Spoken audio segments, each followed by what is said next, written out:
왜 이렇게 우리가 해외 투자를 해야 되느냐. 여기서 이제 문제가 생기는 것 같아요. 예를 들면 올해 우리나라 경제 성장률 0.9%, 잘하면 1.1%까지 갈 수 있다고 봐요. 이제 목요일 날 한국은행이 경제 전망 수정할 때 어떻게 되는지 봐야 되겠지만, 근데 미국 경제 성장률은 올해도 2%가 넘어요. 그렇게 큰 나라가 우리나라보다도 성장세가 크다고 하니까 아무래도 투자 기회, 그리고 어떻게 보면 기대 수익, 투자했을 때 받을 수 있는 그 수익이 더 클 수 있잖아요. 그러니까 당연히 나갈 수밖에 없는 건데, 한국에 투자했을 때 다른 조건이 일정할 때 성장률이 지금보다 반토막이 나면 더 나가게 되면 이게 구조적이고 우리가 뉴 노멀이라고 얘기를 하는 게, 달러 원 환율에서 달러 가치가 아니면 외화에 대한 수요는 앞으로도 계속 있을 수 있다, 이렇게 봐야 되는 거죠.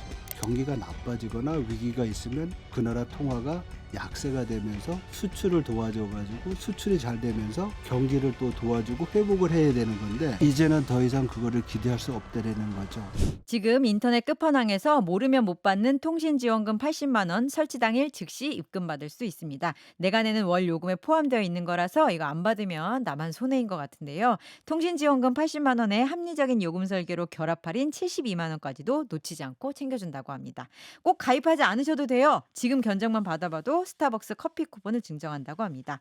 현금 사은품을 혹시라도 더 주는 곳이 있다면 차액 150%를 보상한다고 하니까요. 다른 데를 알아보실 필요 없이 안심하셔도 될 것 같습니다. 365일 상시 상담 가능하니까요. 1555-4471로 전화하시거나 더보기란 고정 댓글 링크 확인해 보시기 바랍니다. 돈을 향한 말주적 신경을 인정하라. 경제적 본능. 환율은 왜 이렇게 날뛰는지, 언제까지 날뛸지, 고삐를 잡을 보관은 있는지 짚어보겠습니다. 장재철 피나클 경제연구소 대표와 함께하겠습니다. 네, 안녕하십니까? 안녕하세요. 그 외환위기 음, 수준이에요. 환율이 1,400원. 그리고 음. 언론에서도 1,400원 환율이다 난리가 나고 있습니다. 이게 1,500원 돌파 이제 시간 문제다라는 음. 얘기도 나오는데 일단 이거 먼저 여쭐게요. 지금 1,472원, 76원이니까 뭐 10 몇 원만 올라가면은 1,500원 되죠. 그래서 사실 시장의 수급이나 아니면 해외에서 환율이라고 보면 외국 요인도 많이 영향을 받잖아요. 그래서 뭐 미국이라든지 다른 데서 좀 달러 강세 요인이 발생을 하면 1,500원도 넘어갈 수 있는 그런 상황이라고 우리가 봐야 되죠. 근데 벨트를 단단히 매고 있어야겠네요. 그렇죠. 근데 이제 1,500원, 달러당 1,500원이라는 그 의미가 사실 우리한테 주는 게 여러 가지 있을 것 같아요. 그러니까 어떤 뭐 왜 1,500원이냐. 사실 IMF 때 1997년도 12월 달에 보면 달러 원 환율이 1,900원까지 간 적도 있어요. 그때는 아주 위기 상황이니까. 그때보다는 낫죠. 음. 그렇죠? 그렇지만은 우리가 1년 전이나 2년 전에 봤을 때 달러 원 환율이 1,200원, 1,300원대에 있을 때랑 지금 비교해 보면 너무 높다는 거잖아요. 네. 그렇습니다. 그래서 이게 지금 우리가 좀 경각심을 가져야 되는 그런 수준이라고 생각하기 때문에 이렇게 우리가 방송도 하고 또 질문도 많이 받고 그렇습니다. 근데 예. 원인에 대해서는 음. 되게 많은 음. 얘기들이 음. 나오고 있어요. 음. 뭐 해외 주식 매입 급증하고 그렇죠. 그다음에 그리고 경상수지도 좋은데 이미 돈이 많이 나가니까 어쩔 음. 수가 없다. 그다음에 음. 위험 회피 음. 심리, 물가 음. 상승률, 음. 그다음에 미국에다 돈 갖다 바쳐야 되지 않냐. 해마다 200불씩. 그렇죠. 그다음 그런 이유 또 미국이 또 AI 시장을 선도하기 때문에 음. 투자금이 다 그걸로 갈 건 당연하다라고 네. 하는데요. 네. 이 가운데 혹시 음. 이 원화의 가치를 많이 낮추는 가장 큰 원인은 뭐라고 보시는 거예요? 그러니까 지금 말씀해 주신 내용들이 다 영향을 미치는 거예요. 네. 근데 우리가 지금 달러 원 환율 1,400원 아니면 1,500원을 걱정하는 이 수준까지 오면서 우리가 계속하는 말이 뉴 노멀이다, 음. 아니면 구조적 변화다, 이런 얘기 많이 하잖아요. 네.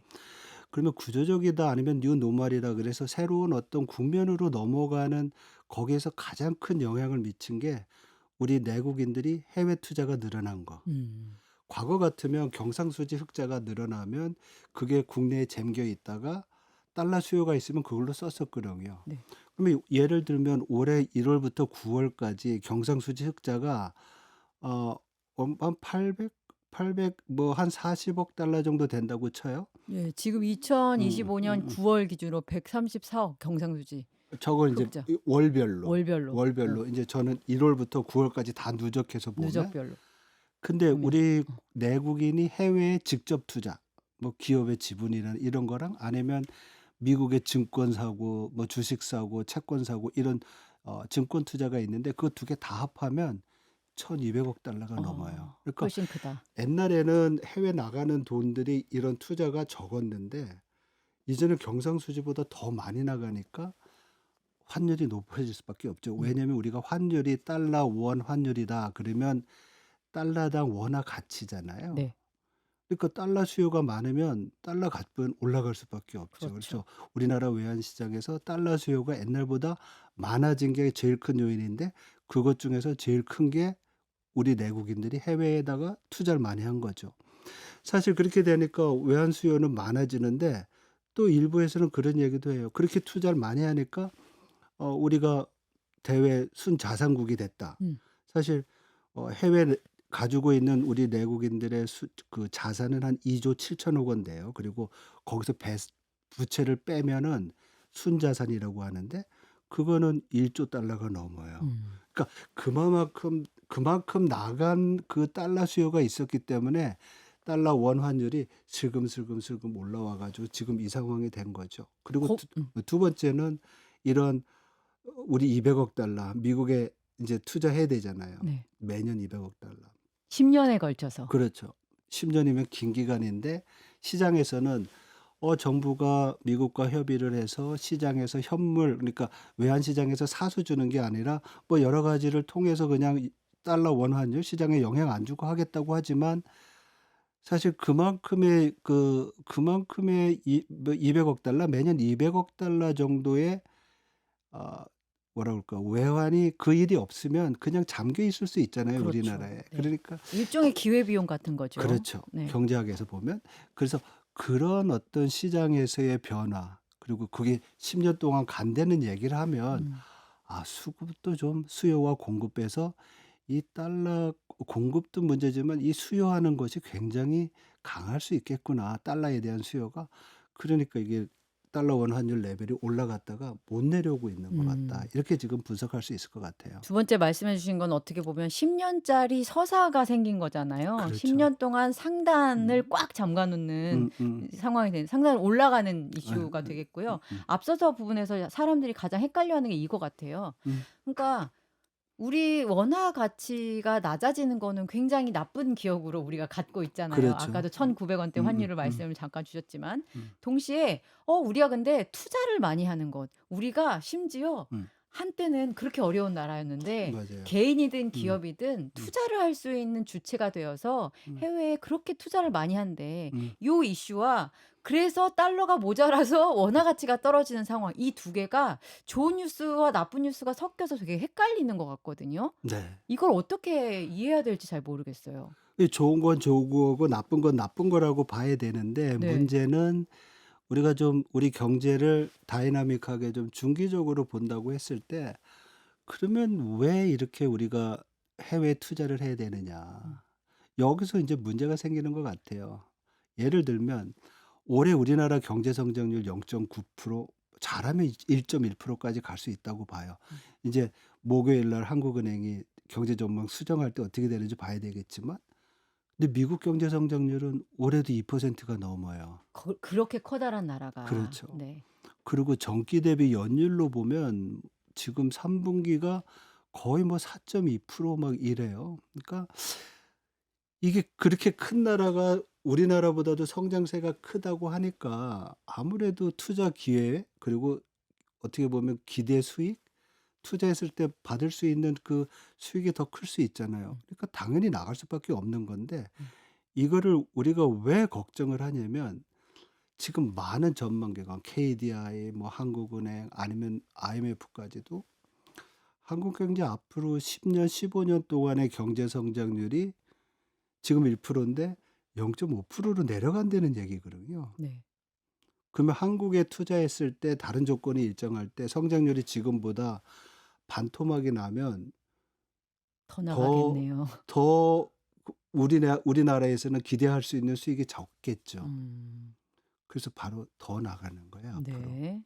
더 나가게 되면 이게 구조적이고 우리가 뉴 노멀이라고 얘기를 하는 게 음음. 달러 원 환율에서 달러 가치가 아니면 외화에 대한 수요는 앞으로도 계속 있을 수 있다. 어. 이렇게 봐야 되는 거죠. 그렇군요. 네. 일종의 음. 경향성 면에서 음. 우리가 음. 안심하기 어려운 상황이다라는 것과 음. 그리고 현재 아까도 제가 썼던 표현 중에 좋은 뉴스 같기도 하고 나쁜 음. 뉴스 같기도 한 음음. 이런 이상한 상황은 음. 결과적으로 가리키는 게 한국 땅에서 기회가 없음을 방증하는 것이다. 네. 라는 얘기가 되겠군요. 그래서 좀 슬픈데요. 네. 지금 미국이 AI 시장, 사실 미국만 혼자 그러고 있는 것 같거든요. 그렇죠. AI 음. 시장을 음. 선도하니까 달러는 또 그쪽으로 음. 다 갈 것 같고요. 음. 그런데 그래도 과거와는 다르다. "너무 겁먹지 말아라." 라면서 다들 하는 말 중에 하나가 음. "그래도 외환 보유고 괜찮아. 음. 그때는 쩔쩔맸지만 지금은 음. 4,200억 달러 정도 있고 이거는 음. 나쁘지 않은 거고 해외에 우리가 투자된 돈도 다 결국은 우리 달러잖아. 그렇죠. 그러니까 음음. 한번 모여." 라고 하면 또 괜찮을 수도 있어. 라고도 얘기하거든요. 이 부분은 어떻게 봐야 할까요? 그 말씀도 맞는 것 같아요. 반은 맞는 것 같은데 인제 저는 자꾸 인제 우리가 중기적으로 봐야 되고 좀 다이나믹하게 봐야 된다는 말씀을 드리고 싶은 거는 그 안에 또 굉장히 얽힘이 많은 것 같아요. 예를 음. 들면 네. 일본 같은 경우가 대외 자산이 많잖아요. 그러니까 보통 때 계속 달러를 사고 외화를 사야 되니까 엔화는 약세예요. 음. 근데 문제는 뭐냐면 경기가 나쁘거나 충격이 있으면 그 돈들이 다 일본으로 들어와요. 음. 그러면 엔화가 강세가 되겠죠. 맞습니다. 근데 우리가 경제학에서 이 환율은 자동화 기능이라고 오토 자동 안정 기능이라고 얘기를 해요. 왜냐면 경기가 나빠지거나 위기가 있으면 그 나라 통화가 약세가 되면서 수출을 도와줘 가지고 수출이 잘 되면서 경기를 또 도와주고 회복을 해야 되는 건데 저희가 매번 배웠던 경제학 지식인데요, 그것이. 그렇죠. 네. 이제는 더 이상 그거를 기대할 수 없다라는 거죠. 통하지 않는다. 왜냐하면 자산은 있어서 좋은데 네. 이게 위기 시에 우리가 다시 외환 위기 때도 그렇고 글로벌 금융 위기 때도 그렇고 코로나 위기 때도 그렇고 한국 경제의 그 탄력성이라는 얘기 엄청 많이 했었잖아요. 네. 그럴 때 원화가 약세가 되니까 대외 수요를 늘려 가지고 수출을 많이 늘려 가지고 경상수지 흑자가 돼서 그 돈 가지고 고용도 하고 투자도 하면서 빨리 회복을 했는데 음. 이제는 위기 시되면 우리 원화 약세될 테니까 해외 투자했던 사람들이 다 팔고 들어오게 되면 원화가 강세가 되는 거예요. 음.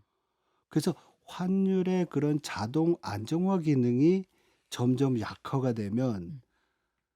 음. 이제 우리가 위기나 이런 데서 회복을 할 때 좀 지장을 많이 받을 수 있겠죠. 근데 음. 우리는 그게 굉장히 중요하고 일본보다 더 중요한 이유가 우리는 무역 의존도가 일본보다 높잖아요. 네. 그쵸? 내수 그래서 시장이 작죠. 여태까지는 한국 경제 시스템이 아주 균형이 잘 맞춰졌다고 저는 생각을 해요. 왜냐면 반은 내수, 반은 외수, 수출. 그래서 이 내수가 안 좋으면 수출이 잘 돼 가지고 성장세를 또 보완해 주고 반대의 경우도 있고. 근데 이제는 음. 내수는 고령화로 계속 위축이 되는데 수출을 위기 시에 도와줄 수 있는 환율의 자동 안정화 기능. 위기 시에 환율이 원화가 약세가 되면서 수출을 도와주고 이게 우리 수출 기업을 도와줘서 투자와 고용을 늘리는 음. 이 기능이 약화된다는 것은 음. 우리가 어쩌면 대외 순자산, 외국의 자산을 많이 가지고 있는 거에 대한 반대급부로서 희생해야 되는 그런 상황이 아니냐 이렇게 볼 수 있을 오. 것 같아요. 지금 환율이 높아진 것을 안심시키는 여러 논거 중에도 음. 사실은 그렇게 "그것만 보고 안심할 게 음. 아니다."라는 말씀을 해 음. 주셨는데요. 무섭네요. 네. 그래서 이게 우리가 인제 이런 걸 고민을 하게 되면 그러면은 이 환율도 안정시켜야 되고 음. 그리고 우리 경제 구조도 바꿔야 되고 네. 이 내수도 살려야 되고. 그렇죠. 내수도 살려야 되고 그러니까 고민이 되게 많아지는데 우리는 이거를 순차적으로 해결해 와야 되는데 그러기에는 너무 우리 한국 경제가 다이나마이크하게 변해 가지고 자꾸 문제 해결이 안 되고 지연되는 것 같아서 많이 아쉽죠. 음. 근데 음. 그러면 지금 왜 음. 국가의 어떤 일종의 신용도를 나타내는 음. CDS 프리미엄 같은 경우도 금융위기 때 팍 높았다가 지금은 굉장히 현재까지는 그래도 안정적이거든요. 근데 예예. 말씀을 들어보면 음. 이 상황이 음. 해결책이 가시화되지 않은 상태에서 오래 지속이 된다면 음음. 이것도 슬금슬금 높아질 가능성도 배제할 수 없는 건가요? 그러니까 이제 거기서 두 가지로 봐야 될 것 같아요. 우리가 이제 IMF 아시아 금융 위기 때 아니면 글로벌 금융 위기 때 우리나라의 금융의 어떤 취약성 때문에 뭐 단기 외채가 많다든지 외환보유액이 작다든지 이런 이슈들이 있을 때는 지금 말씀하신 내용이 맞는 것 같아요. 그렇지만 지금은 외환보유액도 4천억 음. 달러가 넘고 그리고 대외 순자산도 있고 음. 그래서 외환 위기를 걱정할 수준은 아니에요. 제가 음. 걱정하는 것은 네. 앞에서도 말씀드렸지만 우리나라의 두 개의 성장 엔진 음. 내수와 수출의 그 밸런스가 점점 약화되고 음. 있어서 이 고환율을 지금 좀 우리가 바로잡지 않으면 네. 이러한 과정이 좀 가속화될 수 있어서 음. 되게 우려스럽다는 거죠. 그것을 바로잡는 음 주체라고 한다면 사실 음. 개인의 투자를 막을 수 없는 것이고 그렇죠. 달러가 나가는 거. 음 그리고 기업이 이윤을 추구하는 주체로서 또 음.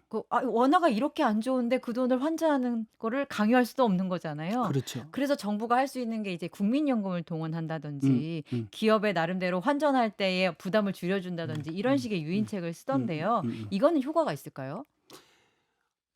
지금 말씀하신 내용들은 어떻게 보면 외환 시장에서의 아주 단기적인 변동성이 클 때 안정시킬 수 있는 요인인데 사실 우리가 지금 구조적인 요인이다 뉴 노멀이라고 얘기했을 때는 이거를 비틀어 가지고 음. 다시 원래로 돌리는 노력이 필요하잖아요. 네. 그 얘기는 우리나라 성장률이 높아져서 우리나라에 투자했을 때 기대하는 수익률이 높아지면 되잖아요. 네.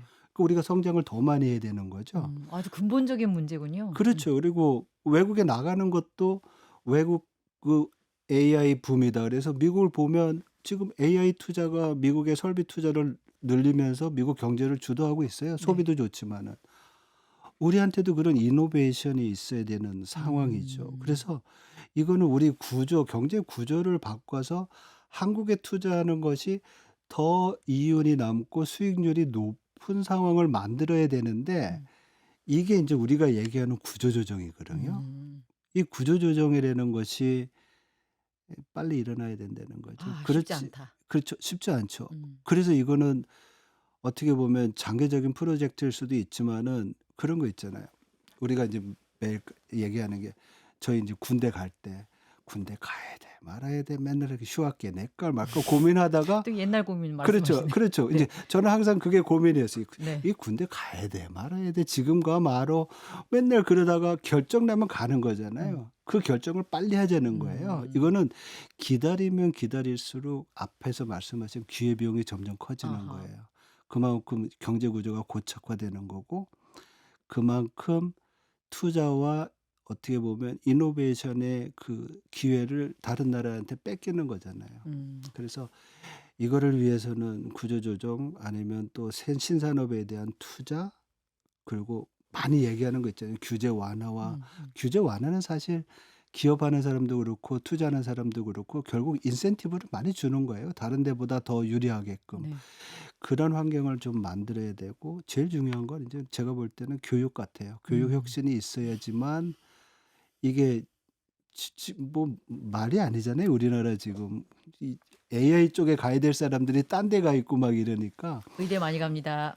예 그래서 이게 인제 얘기를 환율 얘기하다가 교육 얘기까지 갔는데 그만큼 구조적이고 근본적인 변화가 필요하다라는 취지의 말씀이시니까요. 네네. 근데 지금 우리 환율 이슈에서 또 원인 중에 하나가 주된 거는 이제 근본적으로 바꿔야 될 부분을 말씀해 주는데 이제 또 변수 중에 하나는 또 그 미국 상황이었어요. 미국이 음음. 뭐 기밀 인하하니 마니 그다음에 셧다운했다는 불안정성 같은 건데 음음. 이런 게 좀 정리되면 그래도 '환율이 좀 안정되지 않을까.'라는 기대가 있는데 음. 이건 역시 아까 말씀하신 근본적으로 환율 그러니까 원화 가치를 낮추는 것에는 영향을 쪼끔밖에는 못 주겠네요.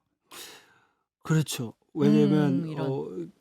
양국 간에 인제 우리나라랑 미국 간의 금리 차가 벌어진다. 예를 들어서 미국이 금리가 더 높다. 음. 이자를 더 많이 준다. 그러면 미국에 가서 투자를 할 수 있는 그 앞에서 말씀드린 인센티브 요인이 생기는 거잖아요. 그래서 네. 만약에 연준이 미국 중앙은행인 연준이 금리를 요번에 내리고 또 내년에도 내리고 계속 내린다고 하면 사실 그러한 높은 금리에 대한 그 요인들이 줄 수 있잖아요. 그러니까 그러면 뭐 높은 이자를 따라서 음 미국으로 가던 달러의 그 행방을 좀 이렇게 멈출 수가 있겠죠. 근데 이제 제가 왜 그걸 또 기대를 많이 안 하냐면 네. 그렇게 금리가 음. 내려오면 주식은 어떻게 보면 금리가 내려오면 주식은 더 좋아요. 주가 올라가잖아요. 네. 특히 미국 지금 주식 시장을 이끌고 가고 있는 성장주는 금리가 내려오면 소위 말해서 미래에서 이렇게 앞으로 벌을 돈을 지금 현재로 할인해서 평가를 하는 건데 네. 금리가 내려오면 그게 더 부풀려지는 거예요. 음.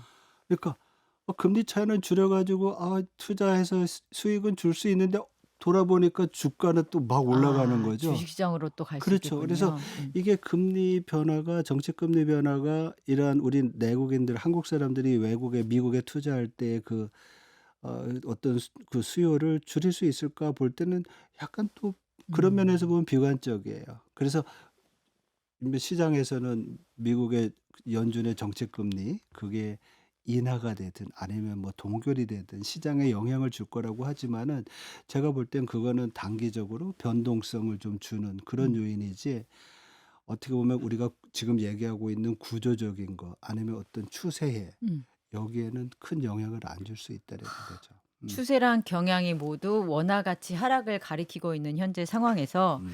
그럼에도 불구하고 음. 우리의 원화 가치는 달러랑 결국 연동되는 거잖아요. 그렇죠. 달러랑 붙었을 때 어떤 놈이 더 세냐라는 음. 건데 음. 보니까 웬만한 동남아 화폐보다도 원화가 더 음. 떨어졌더라고요. 음. 그건 아까 말씀하신 구조적인 배경, 이 음. 한몫을 하는 것 같은데요. 근데 기본적으로 가장 큰 기준이 되는 달러의 경우 음. 트럼프가 음.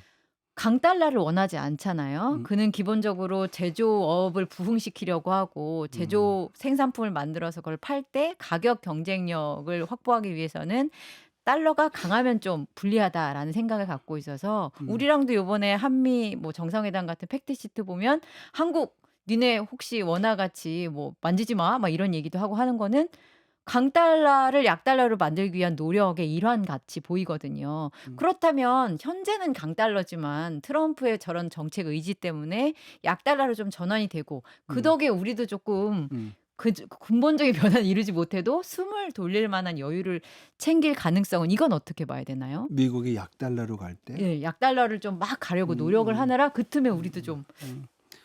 그랬으면 벌써 내려왔어야 아 될 것 같아요. 그렇습니까? 왜냐면 네. 이제 저도 트럼프 대통령이나 아니면 트럼프 행정부가 약달러를 원하느냐 여기에는 되게 좀 생각을 많이 했어요. 네. 왜냐면 미국이 제조업 없거든요. 제일 중요한 거는 만약에 환율 달러를 약세를 가져가고 다른 나라 강세를 할 거면 그냥 옛날 플라자 합의 때처럼 불러다가 시키면 돼요. 그냥 좀 근 때리고. 근데 지금은 관세를 매겨 네. 가지고 약달러를 통한 어떤 경쟁력을 관세로 이제 보상을 아. 하고 있잖아요. 그래서 저는 오히려 이렇게 생각을 해요. 그러니까 코로나 위기 이후에 달러의 가치가 무지 높았죠. 음. 달러당 117 까지 갔나요? 달러 지수가? 근데 달러 지금 이 달러 인덱스가 네. 인덱스가 그게 117 이라고 갔는데 그게 지금 100 까지 내려온 거예요. 달러의 가치가 좀 떨어졌다. 그렇죠. 많이 네. 떨어졌죠. 근데 그게 제가 볼 때는 이 트럼프 행정부 들어오고 난 다음에 원했던 게 바로 그거 같아요. 그게 뭐냐면 음. 달러의 초강세를 정상화시키는. 아. 그러니까 정상화시키는 수준이지 미국을 위대하게 하는데 미국 통화가 약하게 가면 달러 패권이 지켜질 수 있을까요? 아. 저는 그런 데 좀 근본적인 질문을 해요. 그래서 달러가 너무 강한 거를 정상화시키는 거를 우리가 만약에 약세라고 하면 오케이. 음. 그렇게는 이해를 하지만 음.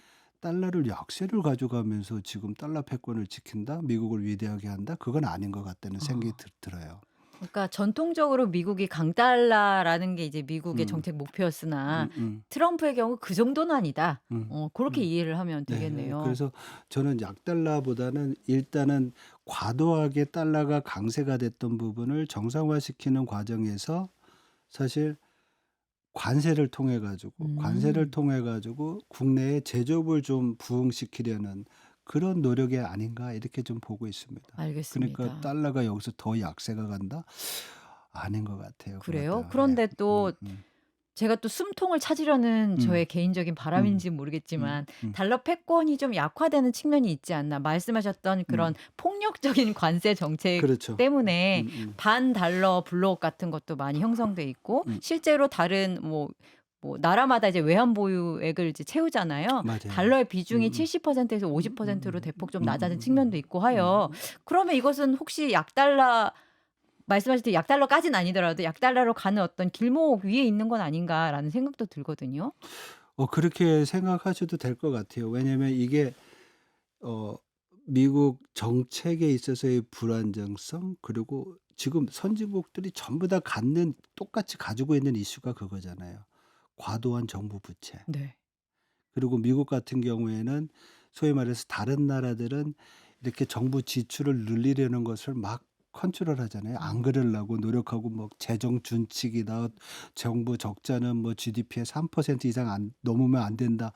막 이랬는데 미국은 그거 신경 안 쓰고 음. 그냥 막 돈 쓰잖아요. 찍으면 된다. 그렇죠. 네. 그러니까 미국 국채에 대한, 사실 우리가 미국이나 아니면 주요 국가들, 우리나라도 마찬가지고 그 나라들의 신용도를 볼 때 정부가 발행한 국채의 신용도를 얘기를 하잖아요. 우리가 그걸 소버린이다 뭐 그렇게 얘기를 하는데 그거가 이제 흔들리는 거죠. 음. 부채 저렇게 찍어 가지고 괜찮겠어? 괜찮게 해서 니네가 미국이 뭐 부도는 안 난다고 하더라도 부채 그렇게 찍으면은 금리의 문제 어떡할 거야? 음.